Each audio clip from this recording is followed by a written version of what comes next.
ஒருத்தருக்கு இப்பதான் நேரமே வெளுத்திருக்குது. யாருக்கு தெரியுமா? உதயநிதிக்கு இவ்வளவு வருஷம் அவங்க ஆட்சி பண்ணும் போதெல்லாம் அவங்களுக்கு தெரியல இந்த ஊர் இப்படின்னு.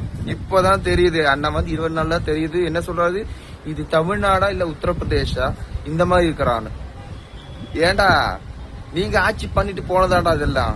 5 வருஷம் நீங்க இருந்துட்டு இதை விட மோசமா பண்ணிட்டு இருக்காங்க. 15 நாள் இந்த மாற்றம் கொண்டு வரணும்னா எந்த அளவுக்கு அவர் பெர்ஃபெக்டா கொண்டு போறேன். இப்பதான் உங்களுக்கு ஞாபகமே வருதா இந்த ஊர் இப்படி போயிட்டு இருக்குதுன்னு? இந்த கொண்டு வந்ததே நீங்க தான், இந்த மாதிரி ஆக்கினதே நீங்க தான், தமிழ்நாடு இந்த கோலத்துல பண்ணதே நீங்க தான். அது ஏன் மண்டையில் இப்பதான் உங்களுக்கு புரியுதா? இப்பதான் ஞாபகம் வந்துட்டு இருக்குதா? சும்மாவே என்னென்னமோ பேசிக்கிட்டு இருக்கிறேன். உனக்கெல்லாம் மத்த நாட்டுல இருந்து அடி கிடைச்சது பார்த்தாதான் இன்னமும் வேணுமா அடி? அவங்க வேலையை பார்த்து போங்கடா. என்றாலும் பரவாயில்ல, கொஞ்சம் நாட்டுக்காக பேச கொஞ்சம் வாய் வந்தாச்சு இல்ல. பரவாயில்ல நல்லது.